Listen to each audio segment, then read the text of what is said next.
We are now into the knockout stages of the Champions League. And yes, it is playoff time. Playoffs? Don't talk about it. Playoffs? Which 8 teams will join the rest of the 8 teams in the round of 16? Let me know your score predictions in the comments down below. Remember to hit the like button, subscribe to the channel if you're new around here. And remember people, players that transferred in the January transfer window are allowed to be registered for this new knockout stage. So remember that when we go into this video. First off, we have an all-league on tie between Stade Brestois and PSG. And immediately what you're going to say is, Michael, there's not a chance for Stade Brestois in this game. And I would rebuke and say you are correct.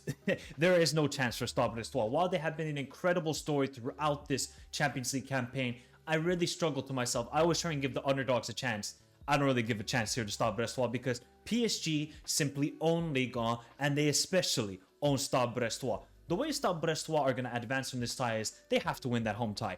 And what just happened last weekend or 2 weekends ago, PSG beat Stade Brestois 5-2 away with Dembele scoring a hat-trick.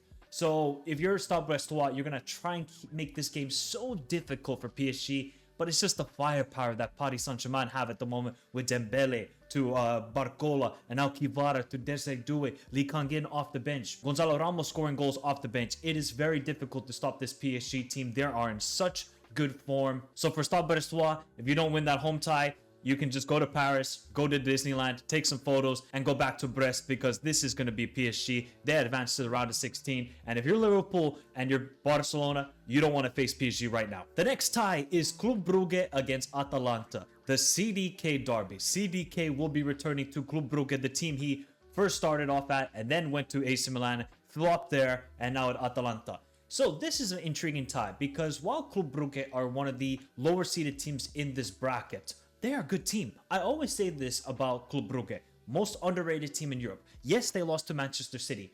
Was it because they were bad? No, not really. They were misfortunate with the 2 goals they conceded. The Kovacic one, poor defending, then the own goal. Club Brugge were the better team in the first half. Defensively, we're very strong, very good going forward with Jutkla to Zolis and Van Aken, Mr. Champions League himself. So I like this Club Brugge team. The key for them is they got to win that home tie in Brugge. And let's see what they do away in Bergamo because we know Atalanta are a very good home side. Both teams are very experienced in these knockout stages. Atalanta won the Europa League last year. Club Brugge made it to the semifinals of the Conference League last year, so there shouldn't be like a hesitation or nervousness between these two teams. And I think Atalanta, you look at the form they're in, they're not playing the best football. They might just be a cup team this season. I think Gasperini's like, all right, we're not going to win Serie A. We're certified to get a top 4 finish. Let's just focus on the cups. They're in the Coppa Italia and this Champions League tie. And with no Ademola Lookman, they signed Maldini. So at least there's some Maldini representation in the Champions League still. And I think that's a good addition to this team. You still got the likes of Retegui. Somehow Scamacca is back from his injury. I think the firepower that Atalanta have with the pressing, with the man-to-man marking, I think it's going to suffocate Club Brugge. I think this is going to be a close tie.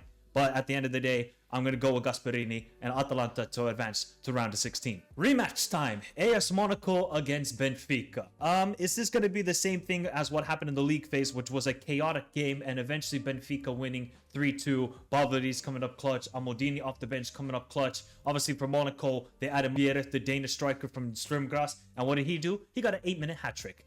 That's a guy to watch out for because Embolo, not good enough. Florian Balogun, injured. You can't trust on him. Pace. Direct, doesn't need a lot of chances to score goals. Benfica better be careful of this kid because he's a very good player. And we see with Monaco, they have a lot of good youngsters like Akaluche to Ben Seguir, obviously Lamine Camara, Singo. I really like this AS Monaco team, but they do concede chances. And Benfica, they just got to take their chances.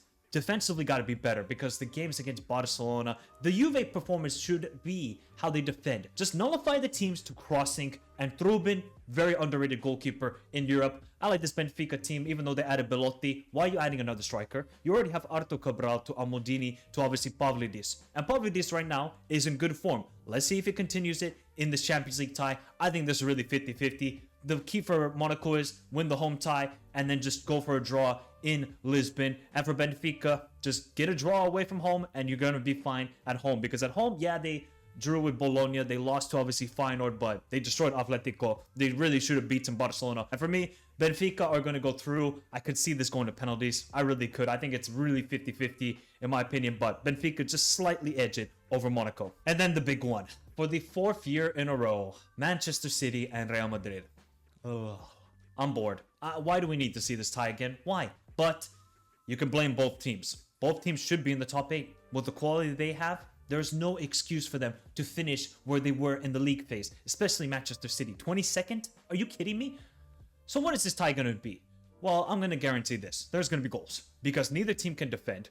Real Madrid have another injury with Antonio Rudiger. Then you got Manchester City, who have no concept of defending at the moment. Let's see if Ruben Diaz is going to be back there because they really need him. They're obviously going to register some of the new players like Husanov to obviously Marmoush. So that could be some good additions. Also Nico Gonzalez. So Manchester City added some athleticism, which they desperately needed, especially in the midfield with Nico Gonzalez. He might not be a better midfielder than Kovacic or Bernardo Silva. At least he can run around. Because the things we see with Man City is any team that counters on this side, they're going to concede goals. Now, can Nico Gonzalez solve all the problems? I don't think so, because you're still going up against Real Madrid with Mbappe, with Vini, with Rodrigo, with Bellingham, with Valverde.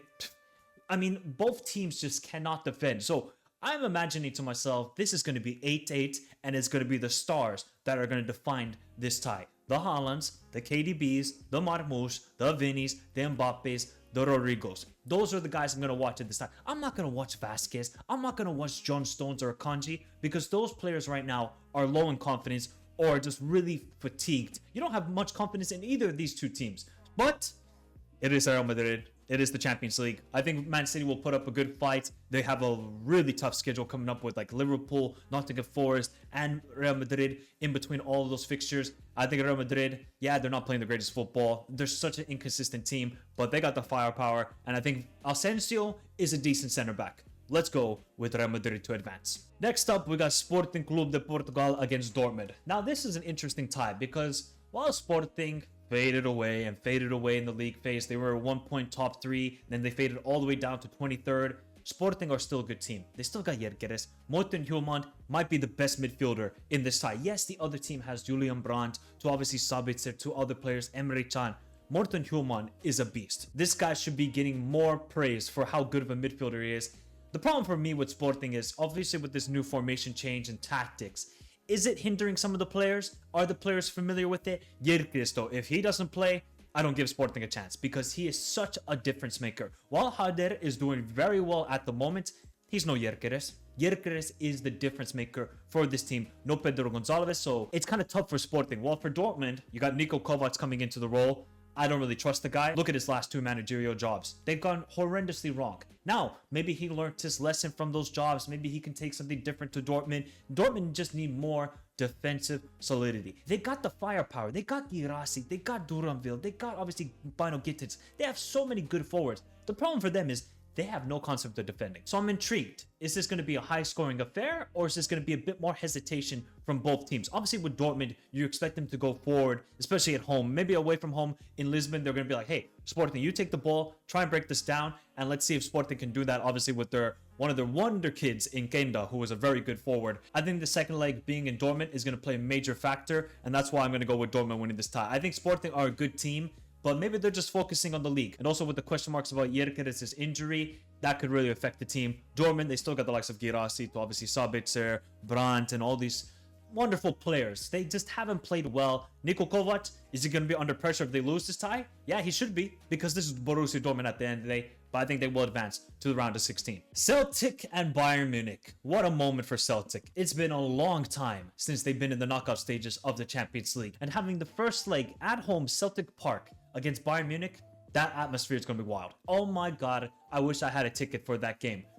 Do Celtic have a chance here? Yeah, they do, because you look at Bayern defensively, they are such a liability. Look at that way they conceded goals against Holstein Kiel. Just simple 1-2s. And none of the center backs for Bayern Munich or any of the defenders was aware of the situation. Of course, Bayern Munich going forward, they'll score goals with Olise, with Musiala, with Kane. Okay, who's going to play left forward? Who knows? Gnabry, Leroy Sané? It's the defense that is such a question mark for me. Celtic, do they have the firepower to score? Well, Furuhashi is gone, even though Furuhashi, you could say this season, has been a little bit underperforming. And hey, they just cashed out and said, okay, you go to the Stade Brestois.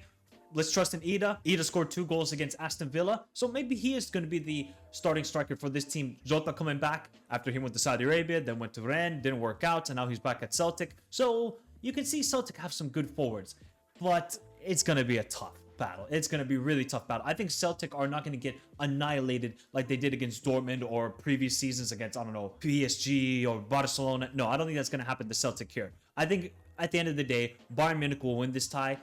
In the second leg, being at the Allianz Arena, it should be Bayern Munich. If somehow Celtic pull this off, I mean, you might have to sack Vincent Kompany ASAP. Juventus and PSV, they faced off against each other earlier in the league phase.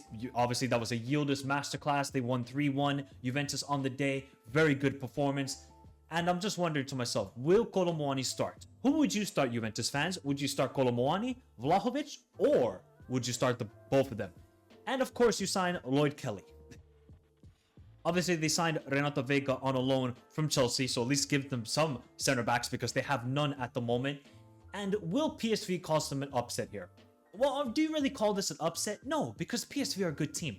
The thing for PSV is they are excellent going forward. They are a Bugatti going forward, but defensively, they are a Nissan Micra because they can't defend. I mean, look at the amount of goals they are giving up, not just in Champions League, in the Eredivisie. I know, Peter Bosz, it's your style of football, you want to do that, but come on, you gotta have some defensive game plan here. None? Okay, fine. For Peter Bosz, this is not football, it's basketball. Just trying to outscore the opponent. Where can Juventus win this game? Defensively, I would say they are a solid team. They showed it against Manchester City. They showed it against PSV in the league phase of the Champions League. I think when Juventus want to defend, they can do it. If I'm Juve, if I'm Thiago Motta, I just sit back and counterattack against this PSV team because they cannot defend. While for PSV, take the game to Juventus. Because when Juventus feel a little bit of pressure, like I saw over the weekend against Empoli, they crack. Now, of course, Juve eventually won the game with their sheer quality. This Juve team doesn't exude confidence. And if I'm PSV with Luuk de Jong, with Bakayoko, we'll see if Noah Long's involved in this game, with Gustil to Schouten. PSV got a lot of good players. It's just defensively, can they be good? And for Juve, maybe it's Kolo Muani's time. I really like Kolo Muani. I think he was unfairly done at PSG, and right now he's going into good form, still with the likes of Yildiz, Conceição, Nico Gonzalez. Juve got a good squad. Both teams are very good teams. Yes, they've had some mishaps this season. They've lacking confidence, but on their day, both teams can put up a really good footballing experience for the neutral. I think we're going to get a really good experience here. And to be honest, I think PSV are going to win. I think PSV, yes, Juve have, you could say on paper, a better side, but it doesn't always show. Look at the performance against Stuttgart, getting absolutely outclassed. Benfica. So Juve have these sort of performances. I think for PSV, second leg, being at home, I think that's where it kind of slightly tilts into their favor in this tie. But heck, this is another 50-50, but PSV for me to advance to the round of 16. And the last tie, it is Feyenoord and AC Milan. And this just made it so much more fascinating with Santiago Gimenez making the transfer from Feyenoord to AC Milan. I mean, the football gods scripted this. There's no other way about it. Do Feyenoord have a chance here? Look, they're not playing the greatest football. They got destroyed by Lille. They lost to Ajax. So you can see this team, they have a lot of injuries. I mean, Hansko and Trauner, they got to do better defensively. And Priske's got to do better with the defensive game plan. Yeah, look, the Lille game, you could say was a bit unfortunate because they conceded 3 own goals. They got to win that home tie, though. And they got to win it by 2+ goals. Feyenoord are capable of it because they got the attack. But let's see how they do without Santi. Igor Pajal's got to step up. Anis Hadjimusa's really got to step up. Timber's got to step up. Those are the sort of players, if you're a Feyenoord fan, you got to say, hey, you guys got to step up for us to advance in this tie. Well, for Milan, they signed a lot of players. I mean, clearly you could see this board realized they effed up in the summer. So let's bring João Felix, let's bring Santi Gimenez, let's bring in Sotil, let's bring all these players in. Kyle Walker. Let's see how Milan are going to do. Are they going to gel in time? What sort of style of play are we going to see from Conceição? What sort of formation are we going to see? Are we going to see João Felix in the 10? Are we going to see João Felix on the bench? How does Santi integrate into this team? I feel like this is going to be a high-scoring tie because I don't really trust both teams defensively, and they have quality going forward. But one team has Santi, and the other team doesn't. Now, I wonder for Feyenoord fans, let me know your thoughts in the comments down below. If Santi scores, are you going to boo him? I don't think so. I think Santi did so much for the team, leading them to an Eredivisie title, scoring crucial goals like the Lazio goals to Bayern Munich goals. I think Santi will be praised. Hat-trick against Ajax. If you score a hat-trick against Ajax, I mean, you should have a statue immediately. So I don't think Santi will be booed, but I'm just intrigued to see what Feyenoord fans think in the comments down below. At the end of the day, I think Milan are still a better team. Feyenoord are just really inconsistent right now, and Milan will advance to the round of 16.